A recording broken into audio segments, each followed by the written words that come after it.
Marriage is probably the greatest opportunity I have had to be selflessly serving, that selfless service that, I want more and more to be like Jesus.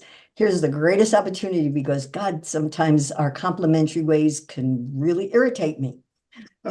If you have shared goals, it's really wonderful to be able to work together on something. And yes, you're complementing each other and we're more successful together. We would like to welcome Brad Garner and Ruthie Wenger, devoted explorers of the spiritual dimensions of marriage, guided by the teachings of the Urantia Book. Ruthie, another second-generation Urantia Book reader who shifted from a successful career as a cellist, a freelance cellist, no less, and music director, educator, now dedicates herself to her home and ministry-motivated projects. Her decade-long study of the Urantia Book, combined with a role as chair of Urantia Family Life and participation in UUI's inaugural teacher education program, enriches her contributions to their shared mission. Alongside her husband, she co-produces our Merried Life podcast as part of Symmetry of Soul. And Brad's also a second generation of UB reader. We have the great fortune of having so many second generation readers here today. And he was accordingly raised with the teachings of the Urantia Book and integrates its principles into his daily life. With a professional background in computer and geologic science, Brad spent 15 years as a United States Science Agency, currently serves as the digital programmer manager at Urantia Foundation. Together, Brad and Ruthie delve into the harmonious yet challenging dynamics of marriage, reflecting on spiritual ideals and their personal experiences as a couple. Together, Brad and Ruthie will explore how a fundamentally antagonistic cooperation can work. I can relate to that. In harmony by reflecting on the ideals of marriage and the influence of our Creator Son and local universe Mother Spirit. Hi, guys. Hello. Thank you. All right, take over. We'll get out of your way. Thank you. Well, Brad, Ruthie, we have both known each other just under 5 years and been married for just over 3 of those years. And as mentioned, we both read the Urantia Book before meeting each other and still. And we talk about it a lot together, but usually not in formal study so much as in the daily going-ons of life. Asking ourselves such questions as, what is the most fruitful way to order our household? And as we prepare for a family, are there things about our roles and responsibilities that might need to change? Right.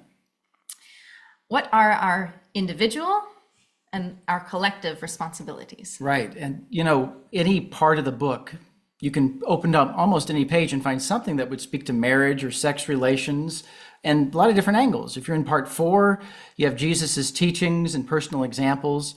Part 3, you get the history of our world, that context of where we are living, our place in the cosmos, our human history. And then parts 1 and 2, well, they focus on our high origins, these existential, the backdrop against which we exist, the high patterns of the entire cosmos. And that's what we actually want to focus on here today. The title of our talk, as we've said, is The High Ideal of Marriage for Lowly Creatures. When we say ideal, it's important to us that we are clear of what we're speaking to. An ideal is not a mandate, it's not a commandment. A working definition we have for today is that a true ideal is a spiritual reality to strive for. It's something we're in the process of growing toward, and it's of a very high level. An idea is not the same thing as an ideal, and it's our goal to speak to the highest level possible ideals, although we'll probably be talking about some ideas as well. It's up to you to really use your discernment, truth discernment, and spirit ministries to help interpret. Another thing important is to recognize that the failure to immediately achieve an ideal does not necessarily equate to sin. Sin, as defined in the Urantia Book, is deliberate disloyalty to deity. And, if you're reading the Urantia book, you're probably very sensitive to spirit leadings, to thinking about things that are on a very high level, at an existential level, timeless, spaceless. So it can be very easy as a religionist to snap right to, well, something's not perfect, therefore it must be utterly deficient and sinful. We're taking the evolutionary take on this, which is what the Urantia book, one of its major themes. We're in an evolutionary domain. So we are striving for ideals. We don't have to reach them immediately. And as always, God cares about our motivations and values as far as our personal relationship with him and standing with God is concerned. Right. That's what it's about. Right. So even the very fact of a marriage existing or not falls into this context. Right. Even though Jesus did exalt marriage as the most ideal and highest of all human relationships, it does not therefore follow that someone who is not married is necessarily doing something wrong for them. Nor does it follow that a marriage or partnership that is somehow perceived as unideal or unsuccessful, or fill in your adjective. Again, that does not necessarily reflect bad behavior. And that's really important for us to get out of the way, because I think if we don't make that context clear, it makes some things we're going to talk about difficult. But we think these are conversations we do need to have. So the value we see in studying this concept of an ideal marriage as portrayed in the Urantia book is personal. It helps each of us to better understand how we can make the best decisions for our own lives and for our personal growth. There's something to reach for, not to make us feel bad. God loves us and believes in us, and he's always wanting to usher us on to growth. That's right. Ideals are never meant to be weaponized. So please know, if anyone leaves this presentation feeling armed in judgment, then I think we've missed the point. Please allow yourself to be spirit-led, and may we always remember our shared divine parentage. So as Ruthie and I thought about what to present on here, well, there's one passage that really caught each of us first independently, just as individual students of the book, but then we said, wow, look at this in the context of our marriage. In general, I don't think people go to paper 33 that often to look for marriage and family thoughts. But here it is from paper 33. The Creator Son has just finished his 7th bestowal, and it's at the enthronement of the Creator Son as a Master Son at the Jubilee of Jubilees that the Universe Spirit, before the assembled hosts, first makes public and universal acknowledgement of subordination to the Son, pledging fidelity and obedience. Michael of Nebadon nobly acknowledged his eternal dependence on his spirit companion, constituting the spirit co-ruler of his universe domains. There issued and went forth the final proclamation of equality. Though he was the sovereign of this local universe, the Son published to the worlds the fact of the Spirit's equality with him in all endowments of personality and attributes of divine character. And this becomes the transcendent pattern for the family organization and government of even the lowly creatures of the worlds of space. This is indeed and in truth the high ideal of the family and the human institution of voluntary marriage. The message here just couldn't be any clearer. Indeed and in truth is like a verbal exclamation mark in words. They're wanting us to slow down and see this. We are explicitly being given a transcendent ideal pattern to somehow model our marriages after in an appropriately downstepped practical way. But goodness, look at all these words: subordination, fidelity, obedience, dependence, and equality, all in the same breath. What can all this even mean? That's what we've been exploring in our own marriage here for the last year. And we even dramatized this in a skit last summer when we first really chanced upon this passage and focused in on it. We playfully imagined what courtship might have looked like for our Creator Son and Mother Spirit, and we thought we would share that with you here.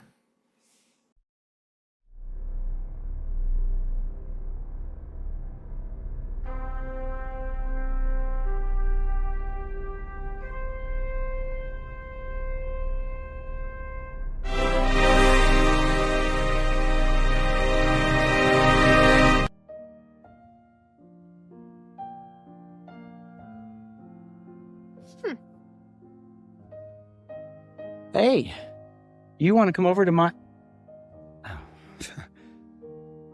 I have learned so much. I've been on this big adventure. I am not the guy I used to be. As luck would have it, I just happen to have here my resume. I would love for you to take a look at this. Well, that's unexpected. Yeah, lots going on. Big stuff. This big is stuff. wonderful. It's one-sided. Oh, yeah, but it's very dense. It's packed in there. Just lots of stuff. It's just, yeah. It's plenty of stuff. 6 bestowals? Oh, yeah, well, the 7th, it's in the bag. It's just, almost in progress. We got everything figured out. 6. Yeah, but 7's in progress, currently underway. Michael, we've known each other for hundreds of billions of years. What's a few more thousand? But, The Grand Canyon wasn't carved in a day. Grand Canyon? You'll see. Keep going, you're on the right track.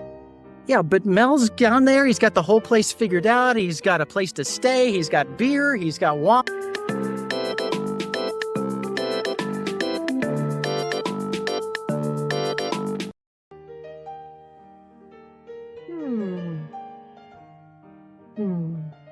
Oh, man, it's been a while. Hey, it's good to see you.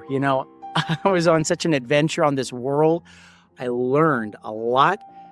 Oh, and hey, I got you a bunch of souvenirs. Had a little room in the carry-on. Know how much you like books, so I brought you a few from that world. Yeah, so this one here, I actually make an appearance in it about there. And I don't know, it's like they had a lot to write about me. There's a lot going on. And oh, yeah, so there's this one too. Yeah, thanks. I know, that's a cool one, huh? I think I was a really big hit. Take a look at it. See? And there's there's me and Pops. I called him Pops. And there's Rebecca. And no.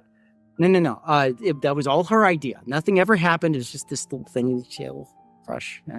And John Zebedee, Zebs, I called him. Yeah, that guy was a prankster. He had this whoopee cushion. It was really funny, and gets kind of rough toward the end, but it's all right. Wait, does this mean that you finished all 7? Yep. All 7 bestowals. They're finished. Ace in the hole. Yep. Oh, Michael, it's wonderful. Yeah, Congratulations. Thanks. I thought so. They're actually throwing a party for me out there, and it's just about to start. And so, hey, yeah, I was thinking, well, we've known each other for a while, and I've been getting a little more time on my hands these days, and I'm getting kind of handy with some tools, and your place is better than mine. I thought maybe we could partner or something. Oh, Michael, I thought you'd never ask. I hereby proclaim my subordination to Michael of Nebadon and pledge my undying fidelity and obedience. And I proclaim that I am eternally dependent on this creative mother spirit.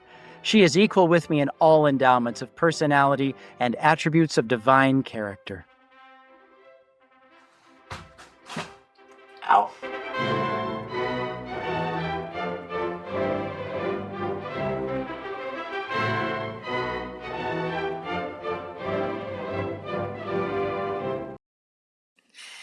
So we hope that brought a little smile to your face. It was certainly fun creating, despite the unequal endowment of acting capacities, I would say. I wouldn't say that. Regardless, you now have a little more fresh in your mind this transcendent pattern of marriage, and we'll refer back to this quite a bit. But, that's a very high pattern. It's as high as it gets here in the local universe. The good news is there is something a little closer to home, literally, and as a fun pun. The material sons and daughters are the last and physical link in the chain of personalities extending from divinity and perfection above down to humanity and material existence below. So one thing we like about focusing on these two pairs, creator, son, mother, spirit, and the Adam and Eve, is it seems to encompass the full range, as high as we go and then as low as we can go in terms of patterning marriage. That's right. And, even though we don't have our Adam and Eve here on this world today, wouldn't that be something? We do this 5th epical revelation, which is giving us something of their story, as well as just the overall design of these orders and the orders even higher than them, and how they associate with one another, their role in human education, the importance of the relationship between the sexes, sex education, you'd say. This is all critical. And just as a quick reminder of that, if you make it through this life deficient somehow in this sex education in the general sense, on the seven mansion worlds, in close association with the material sons and daughters, both individually and as members of their families, sex deficient mortals are unable to compensate. The social, the intellectual, the emotional, and the spiritual aspects of their deficiency. There's a lot in this relationship between the sexes. Look at all those things that it contributes to us. And on most of the inhabited worlds, the Gardens of Eden remain as superb cultural centers and continue to function as the social patterns of planetary conduct and usage age after age. In other words, if Adam and Eve were here today, we wouldn't be here giving this presentation. But here we are, so let's move forward and see what we can learn from these patterns. We found 4 principles of ideal marriage that are derived from the Urantia Book. And this is not a comprehensive list. It's just 4 principles we thought that would be most worth speaking to here today. So in a second, we'll show our work, but here's just the 4 of them. We have individuality, equality, duality, serviceful teamwork. So again, it's not a completed list. Ruthie, love didn't make it onto the list, so I guess no? Okay, it's just... Monogamy's not there. I don't know, yeah. No, this is just 4 things that we thought were maybe not the most apparent or intuitive, or they might be challenging or provocative. Or that we wanted to define a little more, in a more nuanced way. Sure, yeah, boy, who doesn't like the word equality, but what does it even mean? Yeah, so let's go through each one of these and show our work. Let's unpack how we reached these conclusions. So first, individuality. The entire revelation is built on the fact of personality. Remember that the first cardinal feature of the gospel Jesus preached was the preeminence of the individual. That's right. In marriage, a man and a woman may indeed become as one through a sort of third entity of the marriage, but we're still individuals. We're not actually fusing with one another. That experience is only to be had between us and our adjuster. The love of the Father operates directly in the heart of the individual, independent of the actions or reactions of all other individuals. The relationship is personal, man and God.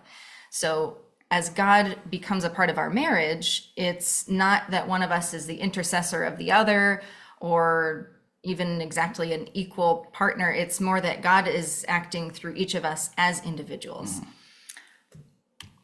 And the fact that the Universe Mother Spirit volunteered to accompany Michael, again, demonstrates an honoring of individuality. She had her own personality, eventually she had her own personality prerogatives. It's technical. And so do we.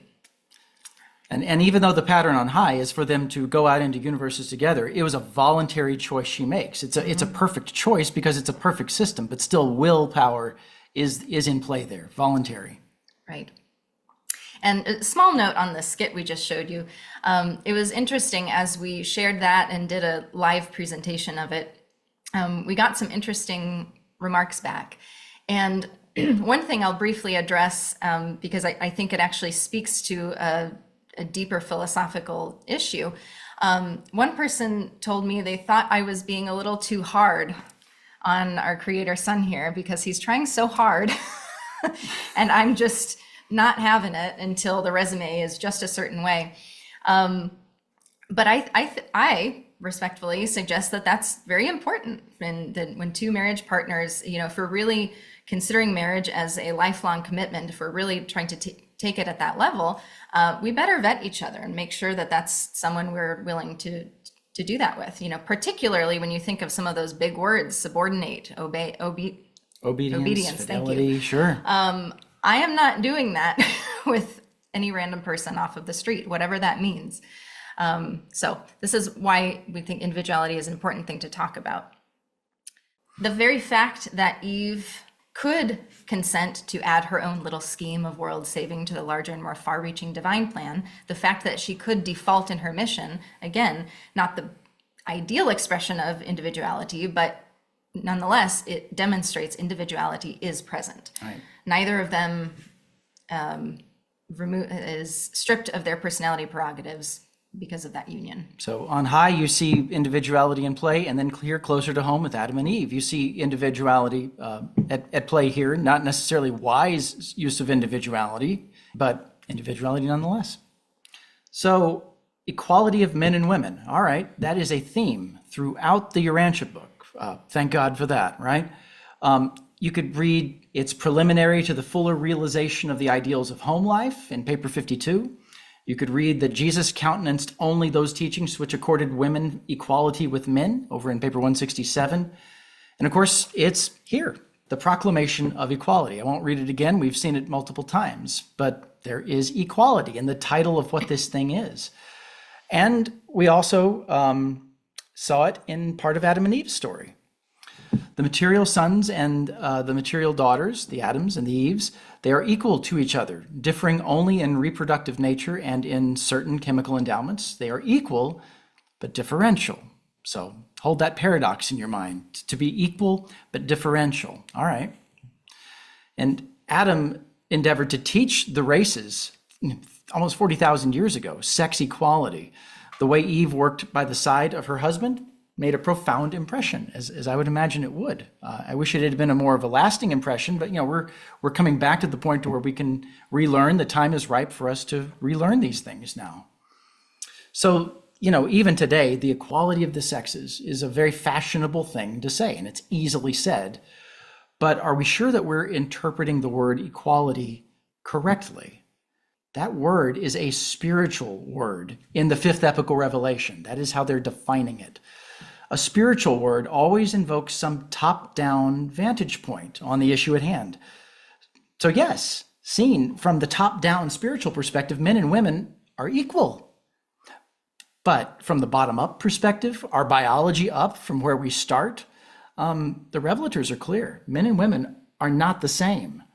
And equality is not found in nature, I think is how it's put in paper Right. 84, I think. It's not found in nature, yeah. So it's found on high as a spiritual sort of ideal. And men and women are two distinct varieties of the same species, living in close habitation. It can seem like a paradox, like I said, to think of these things. So on the one hand, you have equality of mind endowment and spiritual status, okay? And on the other hand, you think about subordination, dependence, fidelity, obedience. What's key to reconcile what appear to be paradoxes is it's a spiritual word, the word equality. And we work through the practical matters of this spiritual high ideal. So, and Ruthie and I continue to work through this prayerfully, and we ask for God's and Spirit's guidance on all this. And, speaking of equal but differential, that's Adam and Eve. Let's move to our next one here. Duality. The creation of the central universe may be threefold in nature. You can think of the Trinity, Father, Son, and Spirit. But the creation of a local universe directly is twofold, by Creator, Son, and Creative Spirit. The local universes are characterized by dual supervision, the beginning of the father-mother concept. Again, pulling from our Proclamation of Equality passage, it is after a pledge of subordination that Michael of Nebadon acknowledged his dependence. So if you take either of these words alone, subordination or dependence, no matter who it's attributed to, that could make someone feel a little uneasy. But it's an interesting thing to explore that they're two different words that are being used here, Right. That seem to complement one another. And in fact, the Adams and Eves are equal but differential, male and female, hence complemental, and designed to serve on all assignments in pairs. So when we use the word duality, we're not just referring to two things, but rather two things which complement one another. And again, I would venture to say that in some regard, duality is again meant to be a higher spiritual ideal. It may not be the highest, because that would be a Trinity pattern, but it is something higher. So how that's expressed down here is something to explore. In paper 84, I think this has been mentioned already. We didn't have room to put it on the slide, but male and female are practically regarded two distinct varieties of the same species. They need each other, and a man and woman cooperating are vastly superior in most ways to either two men or two women.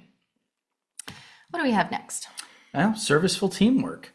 So for this one, you know, we think about this third entity, this idea of the marriage being a third entity, something super additive. And, you know, we remind ourselves that teamwork is very much a fact on high. The Son and the Spirit now preside over the universe much as a father and mother, a grand and glorious family, but one of untold responsibilities and endless watch care. And in no creative act does the one do aught without the counsel and approval of the other. You know, again, in an earlier session, we heard the comment made that better decisions are arrived at when they're done in this duality kind of way, cooperating together. Right. So yeah, you know, Eve could do her decision on her own, but guess what happened? It wasn't great to not have Adam's counsel on the matter. And she was clearly counseled otherwise, but That's right. Yeah, we have free will. we do. Yeah. And the material sons and daughters always serve together.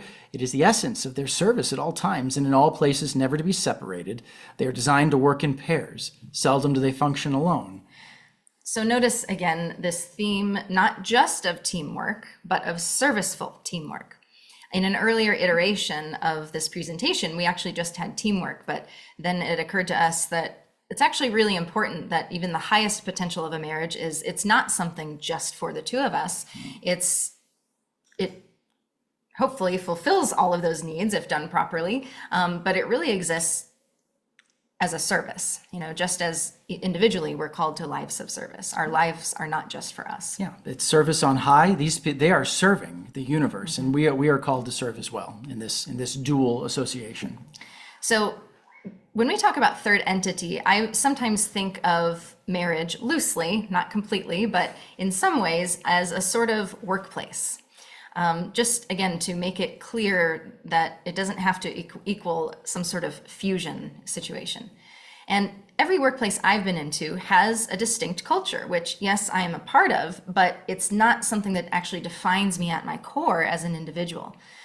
The workplace may have rules, procedures, It's culture. yes, which I'm expected to follow and which are expected to be obeyed in the workplace, but those things don't go home with me in my individual life. For example, my boss has no right to tell me what to cook for dinner. And so this is what we mean when we talk about marriage as a third entity. It's not a blending of two people, it's a super additive consequence and something that we can talk about without it threatening our individuality. So at this point, we've basically unveiled, I guess it's not a model, but our 4 principles here: individuality, equality, duality, and serviceful teamwork. Think of which of these principles you personally resonate with the most. Brad, before we started this, before we actually went through this study, where do you think you would have been? Number 4. I really like the idea of working together as a team in service. Yeah.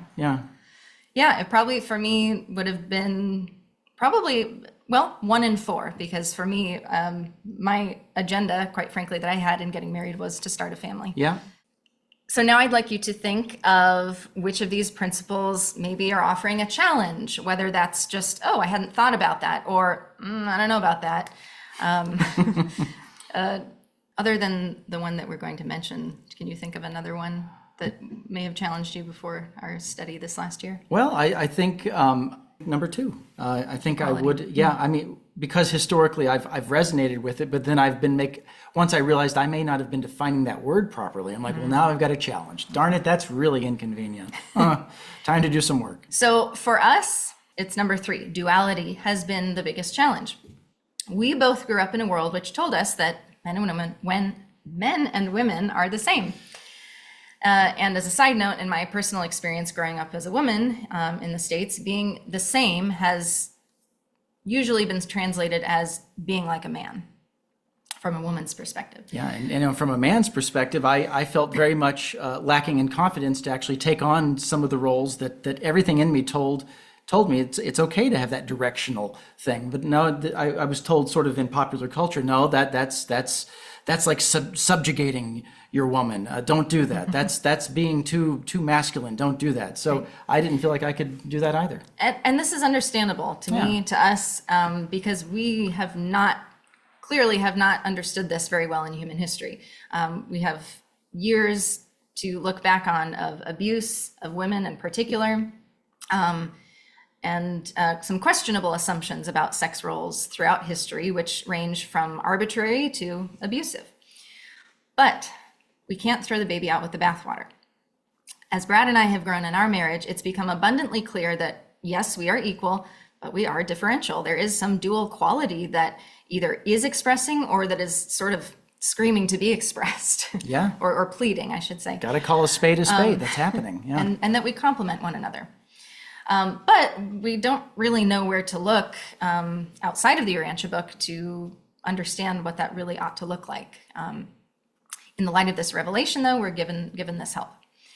And indeed, when we study the qualities of the Son and the Spirit, that's where we've found the most help in trying to give shape. Maybe not, again, in exact facts. This is not a how-to manual, but it's helping shape some of the ideals of what we might want to strive for in our marriage. Yeah. So we're going to look now at a deeper dive into this duality concept. So if we look at the Son and the creative Mother Spirit, we'll do some pairings of things. So the Son is father-like.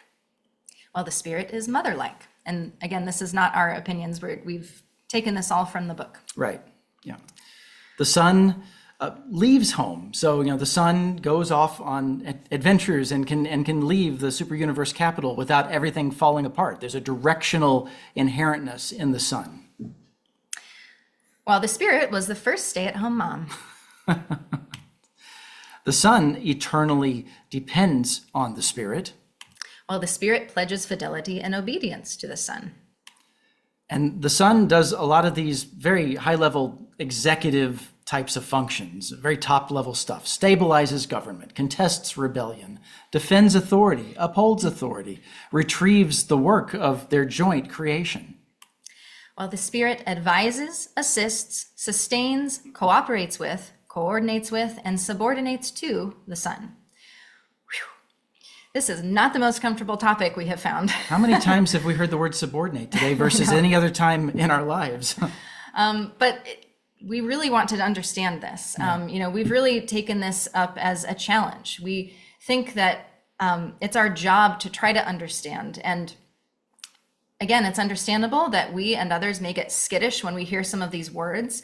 But we have to remember that this is a revelation. It's trying to reveal something higher to us. Right. Something we don't already know, something we can't already fathom, and yet we have to use our evolutionary word symbols for that communication. So we may read words that we think we understand, but through the eyes of the Spirit, we may start to see something different. There will inevitably be more or less distortion of meaning. But again, it's our job to try to stretch our minds and imagine a new and higher vision of marriage. One maybe we've never even seen before. I really like how you put that. A new, higher vision of marriage. You would imagine in the wake of an epical revelation, there might be something that ambitious. Yeah. Which, I just want to point out, we've said subordinate so many times, but look here in the column of the Spirit at the very end, coordinate and subordinate are in the same line. Right. Now, you interpret that one way, and that's an oxymoron. But that's a paradox we want to explore. Yeah. And again, this is all within the context of equality also. So I'd like to bring us back just a moment, one more time, to this workplace analogy. Again, not because this is meant to be a purely utilitarian arrangement, but I think that collective third place sort of environment, at least for me, helps to provide a better space for understanding what the revelators might be trying to get at. I'll actually remind us of something Jesus told Andrew before his ascension. Our kingdom is a realm of order, and where two or more will creatures act in cooperation, there is always provided the authority of leadership. So again, our workplace analogy. Every workplace I've been in, there has been some sort of hierarchical or orderly organization, even among equal peers. As a cellist, I've played in many orchestras throughout my life, and in every orchestra, the cello section has a principal player, someone who sits in the first chair, a section leader. Depending on the orchestra, Who sits in that first chair may be a permanent role, or it may be something that rotates from concert to concert. But the fact remains that at any given point in time, one person is designated to make an executive decision, communicate to other players how and when to play, to be the leader. There's simply no other way to play Beethoven's Fifth Symphony. Now, an immature musician may take a chair placement, whether they're first or last or somewhere in between, they may take it personally. They may get an inflated ego when they sit in a higher chair, or feel dejected when they're in a lower chair, because they're defining themselves not based on an individual relationship with God or something deeper, but based on the context of them and other people. But a mature musician understands from experience that these roles and chair placements are not only temporary, they're not reflections of the whole person. They have learned that the orchestra does not exist as a venue for purely personal expression. It's a collaborative workplace. Nothing in the cosmos was created just for us, not even our own lives. We are called to a life of service. Boy, I guess I wasn't a very mature high school band member then. All right, I stand convicted. Nor was I at one point in life. Right. It's all a growth process. Is there anything else you want to add on this, Brad? I think that's enough for now. I want to get to the panel discussion here for sure. I do want to just leave us with this one Yes. reminder. More words from Jesus. More words from Jesus that were seen in one earlier session here today, but we'll repeat them again. Marriage is honorable and is to be desired by all, and it is the divine will that men and women should find their highest service and consequent joy in the establishment of homes for the reception and training of children, in the creation of whom these parents become co-partners with the makers of heaven and earth. And for this cause shall a man leave his father and mother, and shall cleave to his wife, and they two shall become as one. Well, we hope this gave you some food for thought, that it was fruitful, and we'll look forward now to moving on to a panel discussion. Thank you. Hello, guys. That was just an outstanding presentation. Let's launch forward. I'm sure that Brad and Ruthie stirred up some things. Any Yes. comments? Oh, come on, guys. Oh, yeah. I just loved the skit. Oh, it was cute. Wonderful. And yes, to have standards. Thank you. Thank you. I just Yeah. thought it was just wonderful to see your teamwork in action. And that stood out for me. And I just love the creativity, service, teamwork. And I know that a lot of apostles are sent out in twos, and that I just love the definition of marriage, and that you're working on it. And there's higher ideals as well. Thank you so much. It made me laugh. I laughed so much. I just laughed with you. It was fun. Yes. Thank you. Thanks, Stevie. Dave, Joyce? I thought it was interesting when you were talking about the universe mother spirit as the original stay-at-home mom, because in a way she actually creates the home. I mean, her presence pervades the universe. And so she is the hearth, the center there, which is more active than we sometimes think of, perhaps, as not stay-at-home moms aren't incredibly active, but in this case, she's creating that home. And I will say, if you can come up with a better term than stay-at-home mom, I would love it, because I don't love that phrase either, but people know what it means. You shall never leave this house. No, that's not lexically accurate. No. Thank you. You guys put so much out there. And one of the great things was your presentation was so clear and it passed so quickly. It was so fun and easy to watch, which is, it's hard to create a presentation, which is highly informative and which will give people something to take home. But at the same time is over in a flash of an eye. And Buck and Arlene, you had a comment. Yeah, more of a question probably for the panel, with the Declaration of Equality that's actually quoted, that you quoted, which was appropriate, of course, very good, and I love it. But my question is, they talk about the marriage between Michael and the Mother Spirit being ideal for society and government. Just kind of questioning, how does that equate to government, that equality thing? So I don't know if the panel has any sort of clarification on that. but I could use some clarification. Well, one thing I could offer, because I puzzled over that a little too, I think it's a question of parsing the sentence. The way I interpret it is they said the family the family organization and government. So parse it as the family organization and the family government. They're talking about the governance under the roof of one family. So in that sense, that's the home economics. What are the rules and laws of the house?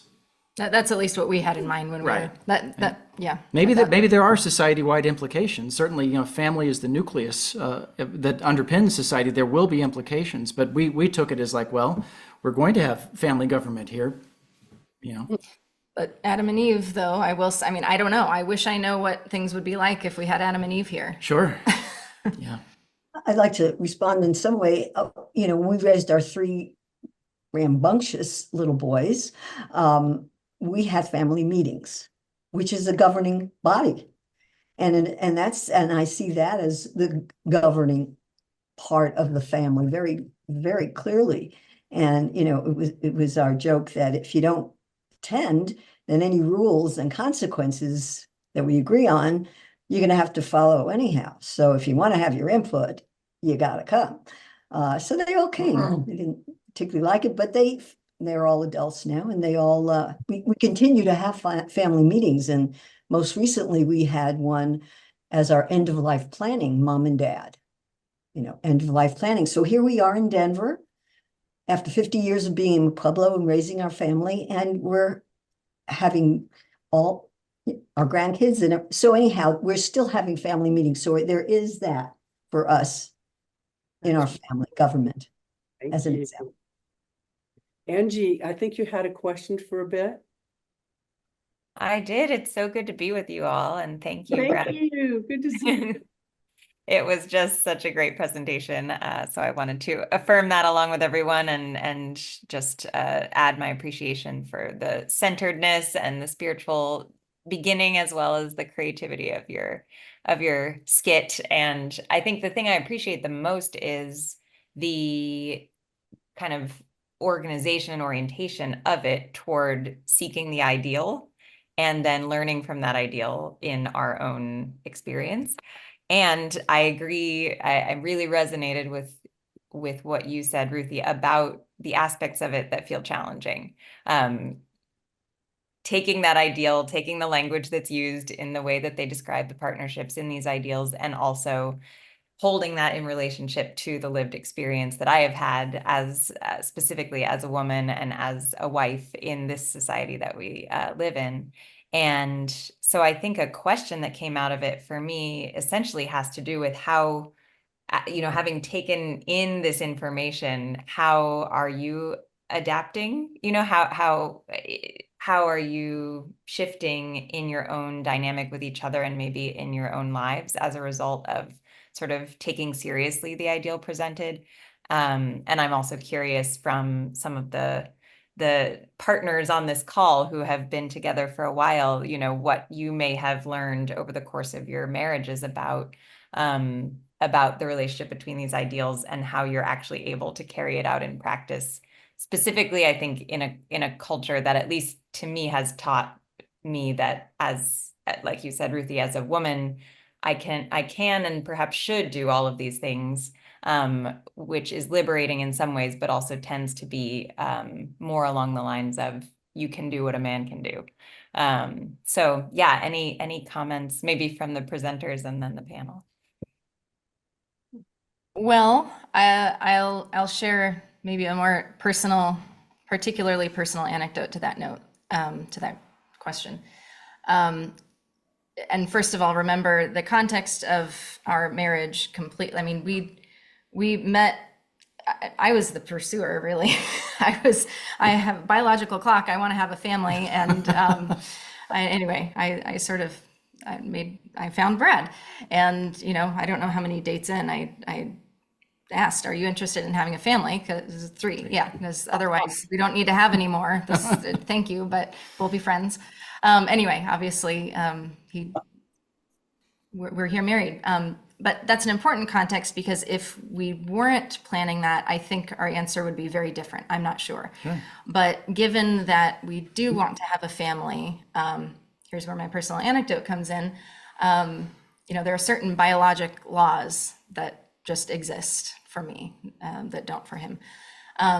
So we've been actively trying for kids this year. And I've recognized before we decided we wanted to start trying that some lifestyle things for me needed to change. And I know that I think can be very personal for each person. For me, though, I could just tell I was really running myself ragged, just a very chaotic lifestyle. I'm sure many industries are prone to that. I only know mine as a freelance musician. I could be in a church service doing something at 7 in the morning, or playing a Broadway show till 11 at night. I mean, just very erratic and very high intensity. It is performance. The show must go on no matter what. Can't really take a sick day. And so even though I had made some of those adjustments, thinking, knowing ahead of time that, okay, at least for those, especially the first 5 years of a child's life, I really want to be present. Maybe I don't have a ball and chain at home literally, but I want to be present for the children at that point. I did not recognize, though, that the inertia of my body would require even more than just changing my calendar. So all of that to say, we actually a couple months ago got pregnant, and a week later had a miscarriage. And while we can't prove exactly why, there's a lot of very convincing evidence, including at-home hormone labs that I'm doing, that low progesterone was the reason. And as I'm learning more about that seems to be very common among it's very sensitive to stress. And I know that for me, the way that I felt, or maybe actually did need to engage with my workplace, seemed like ways that Brad or a man might be able to. This is just the way I'm trying to make sense of this. Right. Again, this can be personal. Maybe other women could handle it just fine, but that's something that had to change. So a very long way of explaining that I think for me, it's been pulling back on some of the ways that I have been doing music professionally. Doesn't mean I'm not being a musician. We now have a home recording studio, and I'm just kind of shifting how I'm doing that so that it can be a little more flexible. Doesn't have to be quite so time based, which is interesting when you think of, the time and space, differential. Complementary of the sun and the spirit. Right. It's something funny, but so anyway, enough about me. I don't know if you have thoughts. No, I'll Thank you. I'm sorry for your disappointment, and thank you for sharing that. Of course. Oh, I'll yield to other folks on the panel. Ruthie said it all quite well. Buck and Arlene, you have your hand up. Well, first, I do want to thank you for that. Not like creative, entertaining, and I love the ending with the Beethoven symphony, because I am a strong personality. Buck's a strong personality, and we're very, very different. And I always had a hard time of subordination, obedience. Well, that example set me straight right now. So I have to thank you. I never got it until I never told, but it went into my gut and heart with that example. So thank you. How come we're together for 58 years? I just want to kind of address a little bit. We are totally different personalities of totally different histories, male-female differences. Anybody looking at us would say, you'll never make it. And they did absolutely say All that. of our parents said that. I Absolutely. thought we were crazy. So I have a little 1, 2, 3 thing. We came into the relationship. I was a recovering Jew. Buck never had religion. So we were atheist, agnostics. When we finally committed to loving each other after 5 years of living together, that was the beginning. We didn't have God, but we had love and commitment and loyalty and devotion. And then we traveled, and yes, Buck did write a book, and I had some input in it on our travels and how we met and all that. Traveling the Circuits is the name of it, if anybody is interested. So the second was traveling and searching and coming to our personal relationship with God in the mountaintops in Kathmandu. And we looked at each other and we got it together. So that was a blessing. And then we came back to the States and I was teaching, and a Vietnam vet gave me the Urantia book. It was a class in personality.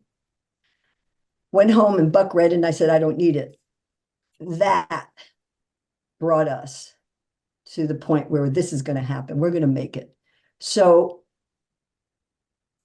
the basis of our relationship is God's will, God's way. Not my way, not your way, God's way. And that has saved us over and over and over again. It is God's will. It is my will that God's will be done. So that really makes it a Trinity concept, an aspect, an ideal. It really is a Trinity ideal if you include the Father. So you have, the male, female, and the Father. Hey, then you have a true Trinity concept, at least in our our experience. And we made so many mutual decisions over the years, in countless, and can't even remunerate all of them, but we made so many mutual decisions that contributed to our growth. And why would anybody want to give that up? I don't know. But we also contribute, of course, to the Great Supreme and that whole universe scheme of thing of the Father escaping from infinity and all that kind of stuff. So those mutual decisions, I think, are critical to what we experience. And we have those mutual experiences that, for all intents and purposes, are eternal. And that helps us grow in our soul. And the relationship grows. Thank you, Buck and Arlene. That's great. A recurring thing that I hear is Buck, and you just said this, you guys make mutual decisions. And Brad and Ruthie, you guys just talked about, I think the material sons and daughters, they would not make aught of a decision without the counsel of the other. Until trouble arrived. Dave brought this up this morning on their presentation, that they make decisions together. And I can speak for us. Cher and I, we do little things, we make decisions, but anything of any consequence is done together. And it has far more of an impact, not only on our relationship, but on the decision made and carrying it forward. And that's just an important aspect. Thank you. I can just interject real quick that, that for us has been certainly a learning process through trial and error, because it's not literally every single decision I make in my life do I need to consult with Brad about. So it's, we kind of learn, oh, that was too far. I needed to consult. The Lexus is a Christmas present was not a good idea. Sorry about that. Should have consulted you. Saturday Night Live parody it's commercial. A skit. Didn't really happen. I actually bought a convertible when Bill was off on a golf trip. Well, she did. He never went.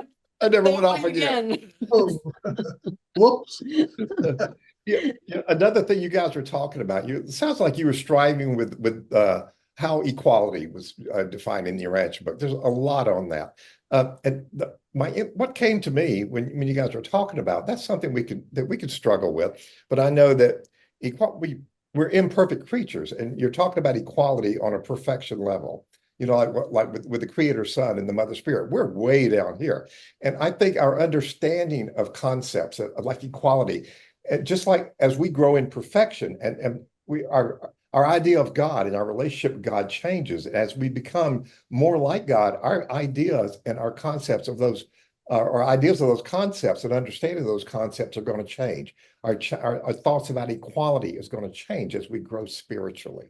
I know that Cher and I, she said earlier, which is really true, together we make a really good whole person. It's just the fact. And we're very complementary on things. And we've learned that. We've been married 50 years, more than 50 years. And we've learned that through our relationship, So I just want to throw that out of equality, that it's not a set in stone, an understandable concept in there. We can play with it.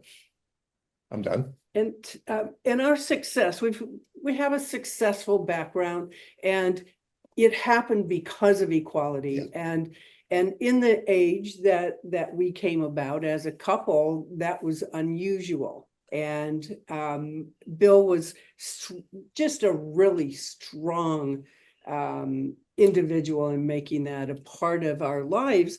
And that's part of our success in every avenue. Business, family, friends. Dave and Joyce? I think Brad pointed out during the presentation that men and women aren't equal, they're different. And we're equal spiritually. And that's a key point. And it's a key point to recognize. If you don't recognize that, then you really don't appreciate your spouse. Because what your spouse brings to, what Joyce brings to our marriage is way more than what I have. It's not equal in many areas. In many areas, she's far superior to me. And in other areas, Reverse is true. Yeah. The reverse is true. But as you so rightly said, someone says together we make a whole person, which I think share. But it's more than a whole person. It's more an entity. We're a couple. And one of the things that's so important about a marriage is it doesn't just affect you, Joyce, and me. Our marriage affects so many people. And just as Brad and Ruthie's marriage allowed them to make this brilliant presentation here today, I don't think I challenge either one of them to make this presentation by themselves. It's not happening. All right. And where, who contributed the most, that type of thing, those arguments are lost because you're a couple. I rely on Joyce and Joyce relies on me. And many times when I do something, I'll say, we did it. Joyce will say, but you did it, David. Now I say, no, honey, there's only one of us in this context. It's important to recognize the differences and how important they are. Well, I'll just piggyback real quick on it that, that now I've lost it, but when we talked about equality of mind endowment, like one way that I've thought about this, I don't, this maybe Angie, did you ever play The Sims? When you were... Yes, I have. Okay. So shared area. If you don't know what I'm talking about, it's a video game, but it's like you're playing house. You create a house. You create the people who go in the house. You create their like personality, right? So there'll be, let's say you're given like 20 personality points, 20 credits, and you can like put them in these different columns. I don't remember what qualities they're representing now. One, I'll just make something up. Maybe it's like financial responsibility or how extroverted they are or whatever, but, and you could choose to withhold and not give them all 20, I suppose. But, I think of that equal mind endowment as though like we're both getting the same number of credits, but they're going to go in different slots. Like they have different shapes, different forms, different qualities.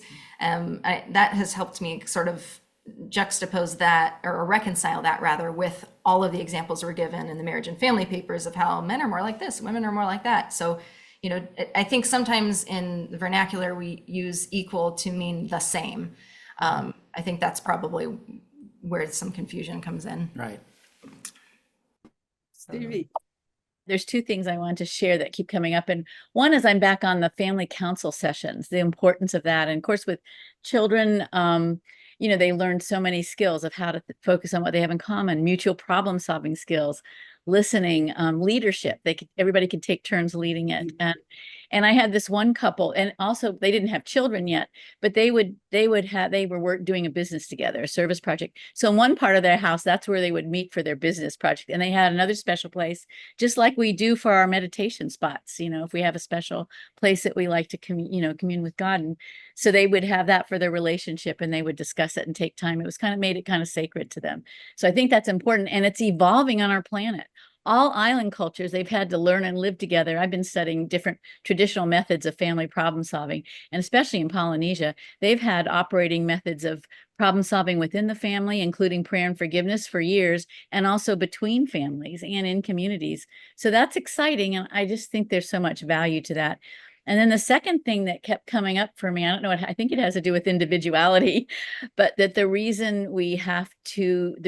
one of the purposes for experiencing having a family and becoming a parent is to learn how God loves us. And I think that's really important. So that just kept coming up in my mind. So I thought I better say it. So that's it.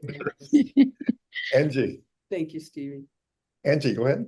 Yeah, that's beautiful, Stevie. And I'll just build on that. One thing I wanted to just really highlight was the aspect of the presentation where you talked about, I think the phrase was teamwork for service, something like that. Serviceful teamwork, yeah. Serviceful teamwork, serviceful teamwork. I think that is so apparent in the ideals that you pointed us to with Michael and the Mother Spirit and others. And yet, so often the narrative about marriage in our culture is really about a kind of romantic love in which you get to be loved for the rest of your life is that's kind of the sum total of what it is. And so therefore you want to get that and you want to keep it. But the reality of, I feel like some of the best parts of my own marriage and the marriages that I admire is that, yes, you're united. Of course, there's the kind of sacred creative. Oh, here. Okay, right on cue. I was just gonna say, getting to raise kids is one part of it. Yeah, okay, so we have a joint presenter. That this is one form of creativity, right? And serviceful teamwork is getting to raise a child, but there are many others too. And so hand him off to the partner in question. The actual experience of getting to join in that complemental partnership with someone in service is such a gift. And it's one that is, we know that's an eternal pattern, right? That we get to serve with others in that way. And so it feels almost like practice for our eternal career.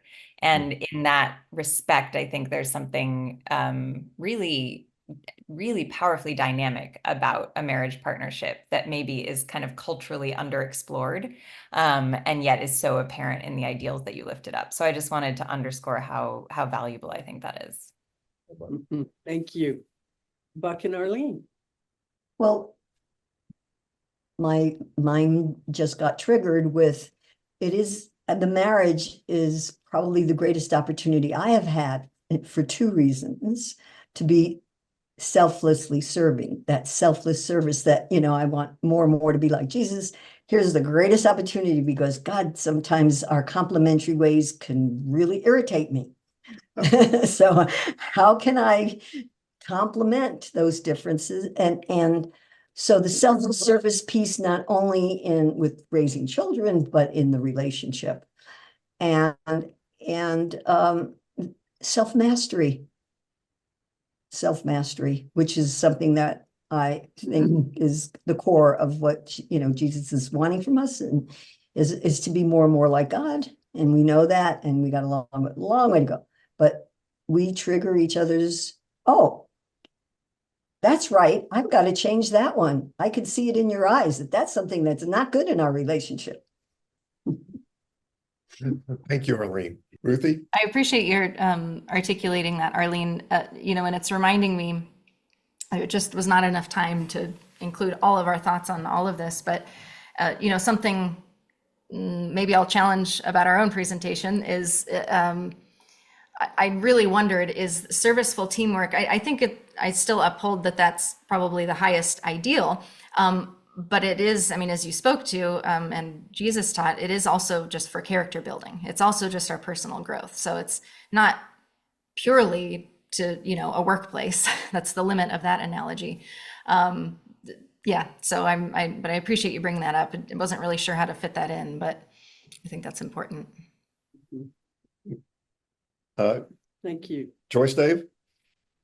Yes. That comment about serviceful teamwork, if you have shared goals, it's really wonderful to be able to work together on something. And yes, you're complementing each other and we're more successful together, but also setting those goals, deciding together what's important.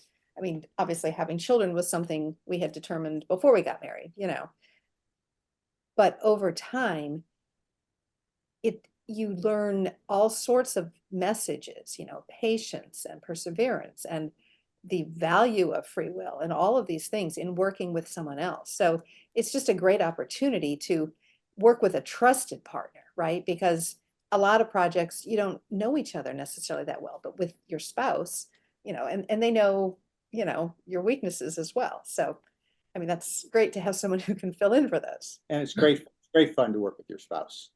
It is, Yeah, it is. it can be. Everyone who's put together with their spouse will tell you, it's just great to do it Oh, together. it's a ball, man. Oh, Just Ruthie, wonderful. man. Ruthie.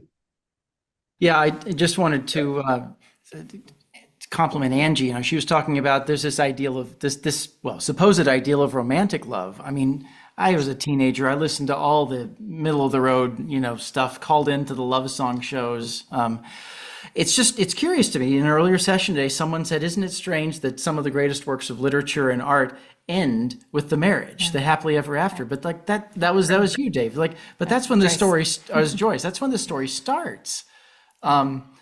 That's been, the big learning thing for me here. It's not that we don't have romantic love. It's just that there's so much more than that. Like, let that be the thing that maybe brings men and women together. But then what keeps them together is this lifetime of self-effacement, getting beyond the pampered and spoiled youths who expect, every indulgence. Well, and we're not expecting fatherly love. We're not expecting God's love from each other. I mean, hear me charitably on what I mean by that. We're not expecting the other person to be God for each other. I think that each of us have spoken to, that's been a maturation process throughout our lives. Sure. I looked to boyfriends that in hindsight, I can see how I was doing this very apparently. I was looking at them as a sort of God figure. You were looking at some of your early the goddess, yeah. Or you complete me, and like in a very unfortunate movie quote kind of way, which is not the right connotation. Very different from, I think, a more mature complemental. So that definitely was key for us. Right. That's way cool. We could go on forever about this. Unfortunately, we have a time constraint. And I would like to thank you guys. You guys did a wonderful job in the panel. Thank you so much for joining us here. You guys did really, really, really a good job.